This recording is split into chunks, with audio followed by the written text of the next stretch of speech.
Welcome to the 9 News Prep Rally. Happy Saturday morning, Preps fans. I'm Ashley Moore, and welcome in to the Prep Rally. We begin this morning on a more serious note as we learned about a scary situation, and would like to take a moment to send our thoughts and prayers to the Dougherty community. Thursday night, a Dougherty student collapsed on the basketball court against the Legend Titans. Now, this happened in the junior varsity game where the student collapsed, required CPR, and was then rushed to the hospital. Now, we're thinking about the Dougherty High School community, and we'll update you on his condition when we get more. Now let's get to some basketball. When was the last time you saw Manual High School on the Prep Rally? Well, let's bring it back. The 7-1 Thunderbolts taking on the Denver West Cowboys. And early on, all Thunderbolts. Inbounds pass to Deja Fox, who gets Manual on the board. 4-zip lead until Alicia Munoz gets the kick, pulls up, and the three is good off the bank. But watch number 3, LaKyla Byers fakes out the camera and her defender for the bank off the glass. And then more Fox beating everyone off the block for the offensive board and the putback.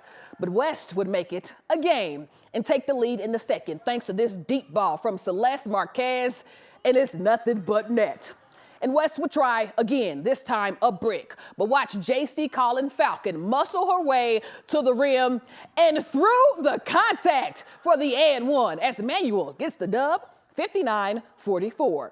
Well, moving on now to Holy Family High School as the Mullen Mustangs took on the Holy Family Tigers, both teams with deep state runs last season. And we begin in the first quarter. Holy Family's Alyssa Quintana with the crossover dribble and dish down to Anaya Contreras. What a move. But on this end, it's Mullen's Mary Jane Archibald with the pass to Keaton Arangwa Egbert from the baseline corner, and the three is good. Mustangs lead 9-4. And how about that Tigers defense? Gracia Ward causes a turnover, gets it back, and look at her go. Creates the distance for the easy lay. Tigers trail by 3. Now to the second. Mustangs pushing it up court when Alicia Barajas pickpockets the ball on the logo and is all alone for the bucket. But to the fourth quarter we go. Tigers, Anaya Contreras gets open, and it's a pull-up as the long tray ball pierces the bottom of the net. But Mullen was just too dominant. Off the rebound, and Arangwa Egbert will do it herself. Fast break, behind the back dribble, and the pull-up jumper from inside the paint as the Mustangs win 52-32. We're over on the ice at Big Bear Ice Arena is the number 6 Denver East Angels taking on the number 2 Monarch Coyotes. And in the first period is Denver East on the breakaway, 2 against 2, as Spencer Franklin sets up Jasper Wettigan straight on for the first goal of the game, 1-zip. But here comes Moha, a lot of congestion in front of the net, and somehow Thomas Cole Jr. gets it to go. And no one's hurt as the Coyotes tie it up. Now still in the first, knotted at 1 when Jasper tries again. This time with the wrist shot from distance, Angels take the 2-1 lead. But that's about all they get because Mohi's goalie, Benjamin Zelio, would shut them out for the rest of the contest as the Coyotes win 4-2. All right, so we're less than a month away from the high school state wrestling tournaments. And before you go, there's some new rules to the sport. The biggest wrestling tournament in the state is right around the corner.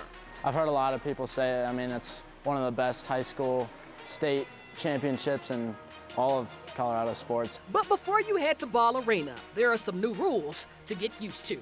And to help us understand, we head to Arvada West, home of Kyle Sand, the first ever undefeated 4-time state champion. His coach, Jim Hafke, still leading the program decades later.